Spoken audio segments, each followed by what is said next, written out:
super high.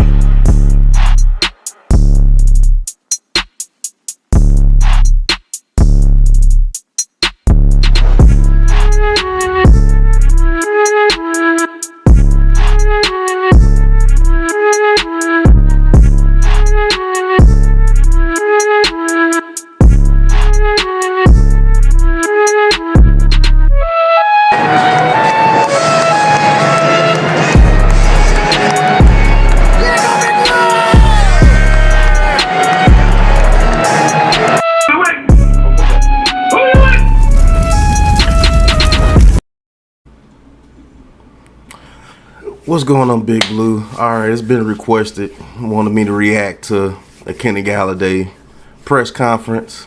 He says there's a lot of football to be left.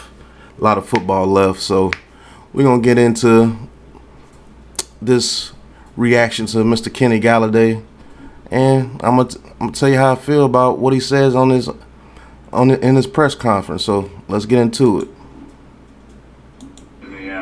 During the game, so, you know, you want to explain what happened there in your point of view? Really, let's just come with me a little bit. Really, I've never done nothing like that either, but really just passionate, just me. Right now, what he's explaining is the passionate response that he gave. It turns out that he actually was not yelling at Daniel Jones. He was yelling at Jason Garrett, mainly because he was feeling that he wasn't being used at the correct times, especially at the last drive when Bradbury got the interception, and we really played conservative right there after that. It may have costed us the game. I mean, I'm not going to blame just that one drive that costed us the game. It was plenty of things that happened. Referees, us making mistakes, penalties, drop passes. We really didn't deserve to win that game, even though the Dexter Lawrence offsides turned out to be not to be offsides. They apologized to us. But that doesn't stop us from having a loss. But this part is where he's explaining that. Let's get back to Kenny Galloday. Being a competitor, I'll just do anything I can to help the team, and I'll let the emotion get the best of me. What's the message? Just get me the ball more? No, not so much that. Pretty much just me just talking to JG a little bit, and that's two competitive guys right there, and more so just me just want to do anything I can. Not so much give me the ball more though. So basically, what he's telling you is it was not a selfish rant like Odell Beckham back in the day, or who's another receiver that used to do that, Antonio Brown, T.O., maybe a Randy Moss. He's saying it wasn't about that. He was saying it was because he was passionate and he believed that if you did use me in a certain way in that position, we could have won the game. We could have got a first down, or we could have got some yards that we should have gotten instead of running it straight up the middle. Basically, it wasn't with selfish intentions about get me the damn ball like Keyshawn Johnson. I don't believe Kenny Galloday is a receiver like that, but I do like his passion. But on the other hand, we did try to get you the ball 8 times, and you only came up with 3 catches. You had to drop yourself. Now, one of the times he was targeted, his arm was grabbed and wasn't called. So I'm not going to sit here and try to bash him and say that he's a prima donna receiver. No, that's not what Kenny Galloday is. He's a team player. That's why we brought him here. He is a team player, and he just wants to be the best that he could be for the team to win. And we need passion on this team. Maybe that sparks something. Maybe that sparks something for Jason Garrett for the rest of the season to try to get this man the ball. We're paying this man $17 million to $18 million a year. So, of course, we need to get him the ball. We need him to be a 1,000-yard receiver. We need him to be a 10-touchdown receiver. We need him to be a Pro Bowl to All-Pro receiver. We're paying you All-Pro money, so he has to produce. And the only way for him to produce is if we get him the ball. I don't want to hear about DJ might be uncomfortable giving him the ball. Look, you're NFL players. You work on this in practice every day. Only way you're going to get better is if you get reps at doing it. So let's get him the reps. Let's get him the ball. Let's see what this man can do. We've already seen flashes of what he can do. He goes up and gets that ball and takes it from people. So I'm not going to sit here and bash Kenny Galloday. I'm not going to bash him for only catching 3 targets out of 8 balls. I'm not going to do it. We have things to work at on offense. It's proof is in the games. You see it every Sunday. You saw it last Thursday. I believe the RPO is the best offense for us, and we need to get Kadarius Toney involved. But let's get back to Kenny Galloday.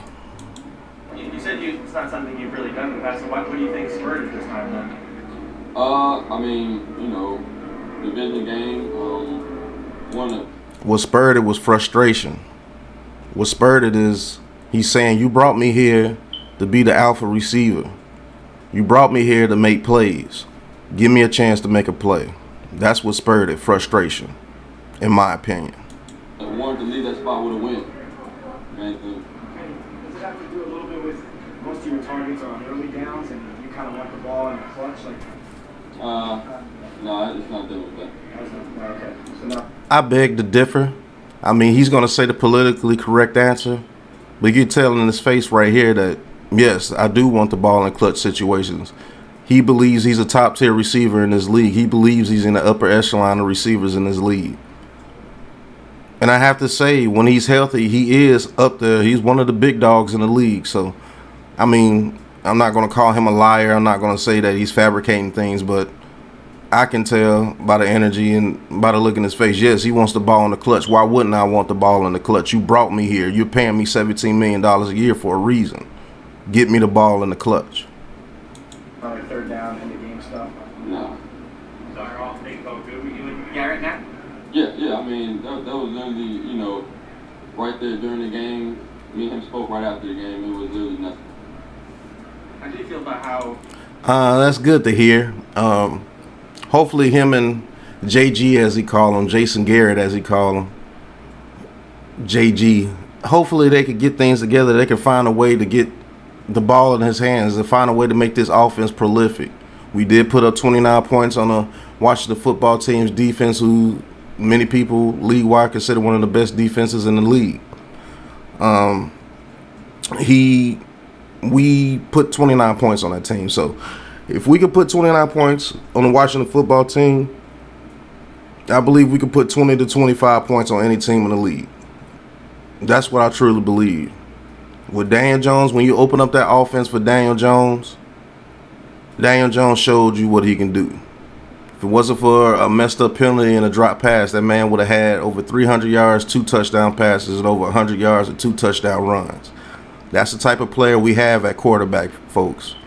So all the Daniel Jones hate, you can stop that. When he's given a chance, he produces. And this guy right here is going to be the key to our success as far as our receivers go. Hands down. Oh, you know, these first 2 weeks have gone for you, how you played, how much you've been involved or not involved, and how do you feel about all that? I mean, I did no training camp. You know, it's going to be Russ' first time in this offense. But I mean, everything started clicking. Things would be a little bit different if you guys were winning. I mean, it wouldn't have been an issue. I'm going to answer that before he answers. Of course, everything would be different if you're winning. You don't see a Kenny Galloday complain on the sidelines if you're winning. I don't believe he's that type of receiver. If he only gets 4 to 5 catches, but we're winning games, I believe he'll be just fine. Do I believe that he's a competitor? Yes. Do I believe that he believes he's the best receiver on his team? Yes. And it is true. He's the best receiver on his team by far. Sterling Shepard is a dog. He's right behind him. But Kenny Galloday is the key to this offense. So, yes, I do believe everything would be a lot different if we were winning. You have a different opinion of Joe Judge. You have a different opinion of Dave Gettleman. You have a different opinion on Jason Garrett. You have a different opinion on Saquon Barkley. You have a different opinion about this whole organization as a whole. Winning cures a lot of things, but we're not winning. So frustration is mounting, and you see things like that happen between Kenny Galloday and Jason Garrett. But let's let Kenny Galloday answer. Who knows, really? I really can't speak on, you know, if we would have won or not. So, Just despite that ending, are you encouraged by how the offense looked in week 2 compared to week 1? I am. I answered that before. Kenny Galloday, I am. I'm very optimistic about this offense. If we run that offense the way we ran that offense against the Washington football team, I believe we're going to be hard to stop. All Daniel Jones has to do is be accurate and get it in the vicinity of Kenny Galloday, and he has to come down with that ball. If we get a solid number 2 receiver, I'm sorry, Darius Slayton is not a solid number 2 receiver. This offense could be whatever we want it to be. Saquon Barkley, keep getting healthy, keep getting reps. Saquon Barkley bounces back, who knows where this offense can go. We have a quarterback, I'm telling you. You open up that playbook for that boy, he's going to play. Open up that playbook for Kenny Galloday. Let him go across the middle and make those hard, tough catches. Let him make those catches in the red zone. Why are we not using our weapons in the red zone? We got to do that, folks. Oh yeah. I want to say we had 10 possessions. I think we scored, at least come out with some type of points. 7 of them. BJ is running the ball good. Saquon had a big run. Shep, I want to say, had about 9-10 catches for like 90 yards. I mean, we put some good stuff out there. How do you keep that continuity going for this season? Day by day practice. Just keep building, just keep stacking good days on top of one another. How do you think you play? I feel like I think I left some stuff out there. I know I had one drop across the middle. I wish I could have that back. Other than that, played pretty good. At least he's honest. At least he fessed up to dropping that big pass across the middle. At least he's honest. I like that. I think he's going to build on that. I think he's going to come out strong against the Falcons. I think he's going to come out strong for the rest of the season as long as we open up this playbook. But I like the honesty there. Wish I could make a few more plays. Were you surprised by how well the line played, considering you moved a couple of guys around, one guy got hurt, and you guys had a pretty good game? No, I'm not surprised. I see the work that those guys put in and how close they are with each other. And it's just, just going out there and believing that you can do it. That defense over there in Washington, they got some guys up there, and I feel like we did a pretty good job. Yes, that's very encouraging. And it's very encouraging to hear one of the leaders of our team. Yes, Kenny Galloday is one of the leaders of our team, basically by default, but he's one of the leaders of this team. And he said that he was not surprised that the offensive line did good. I'm glad to hear that. I hear we're putting Matt Pert at guard. Sorry to hear about Nick Gates, but he's doing well. He was already walking after surgery. That guy's a tough cookie. But that's encouraging to hear from Kenny Galloday about the offensive line, and I believe the offensive line is gonna keep progressing. Are we gonna be one of the best lines in the league? No, we're still gonna give up about 1 to 2 to 3 sacks. I mean,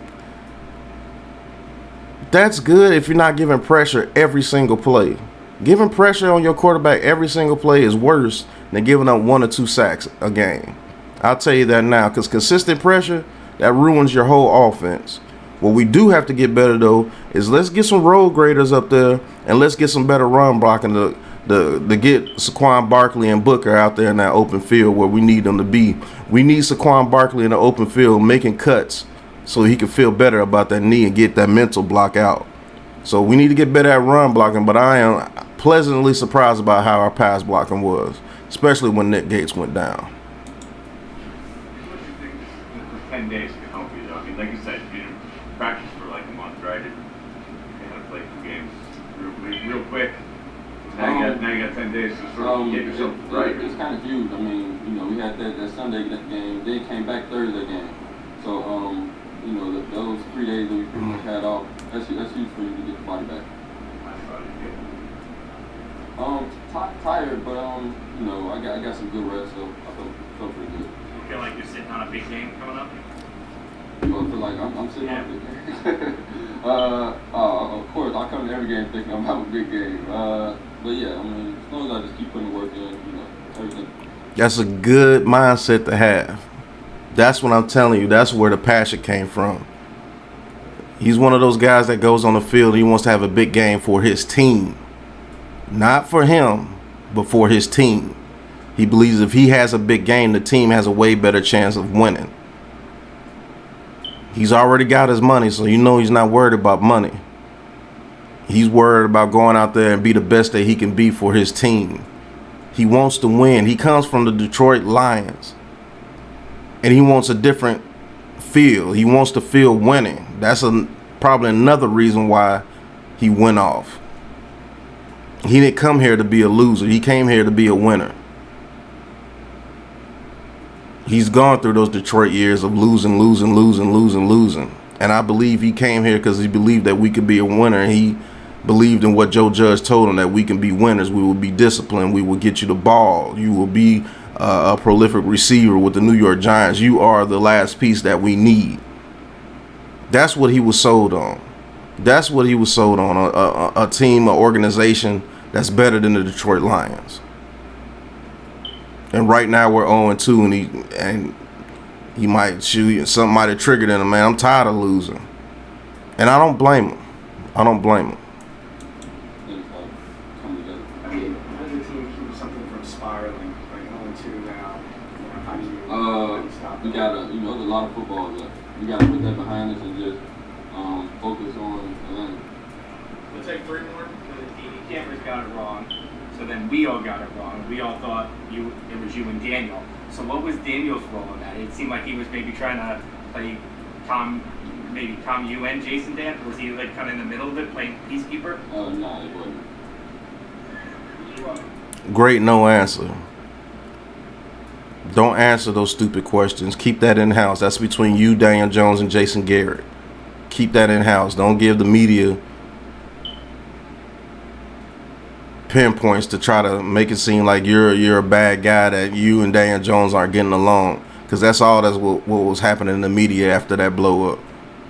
Way not to answer, way not to give them anything right there. You said there was a frustration there, passion. Do you sense that with the whole offense? That guys are a little kind of antsy here? No. Like I say, I want to say I was antsy. More so just, I'm a competitor. I want to go out there and compete. I want to be in those tough situations, and it's all just boiled down to just want to do whatever to help the team. Exactly what I just said. This man is a competitor. He's a baller. And you can't blame a man who goes out there and ball and wants to ball in the clutch. Those are the people that you want on the field. You want him on the field. You want Sterling Shepard on the field. People that want to make plays in the clutch to bring it home for your team. We have the pieces. We just have to use them right on offense. Now, on defense is a different story, but we're not talking about the defense. But offense, we have the pieces. Every piece that we need. We have Daniel Jones, our quarterback. We have Saquon Barkley, our running back. We have receivers galore, weapons galore. Evan Ingram's coming back. That's another weapon. The offensive line is trying to gel. They're playing their hearts out. So you damn right that man was a little frustrated when he feels that, hey, look, I got an advantage over here, one-on-one with this cornerback over here. Just give me a chance and let me bring it home. Just give me one chance. That's all he was asking. That's all he was asking. And that's what he wants to do because he's a competitor. He wants to be a winner. And we need guys like that on this team. How happy are you with the role that you do have right now? Do you expect it to alter or change as you move along and get healthier? I'm happy with the role. Yeah, I'm still happy with the role. I'm getting put in some tough situations, and got to make some tough catches, and that's all I can ask. All right, that was the end of the press conference right there. Mr. Kenny Galloday. Overall, what I got from the press conference is he's just a guy that wants to compete. He wants to win. And he feels that, hey, if I feel that I have an advantage at the end of the game, get me the ball. Give me a shot. Come on, coach. Just give me a shot. That's all I ask for. And you can't blame a man that wants just a shot. You can't blame that man for that. If anything, that should be one of the first things you do. You're paying the man $18 million a year. That's what he wants. Give him his shot. Let him prove it. Let's see what he got. But that was my reaction, man, to the Kenny Galloday press conference. Giants fans, I know you were asking for it. There you have it. That's the end of this video. Like, subscribe, hit that bell. Thank you for always tuning in to the videos. Road to 1,000 subscribers is underway. And we also have merch. It'll be in the description. If you want to cop some Big Pat Sports Talk merch, go ahead and cop the merch and support Big Pat Sports Talk. And it will be greatly appreciated. We got mugs, we got coffee mugs, we got cups, we got bottles, we got bags, we got shirts, hoodies, masks, posters, whatever you need, we got it. Mouse pads, just to name a few things. But this is Big Pat Sports Talk. You know I'm gonna talk no matter what anybody thought. Until the next video, peace.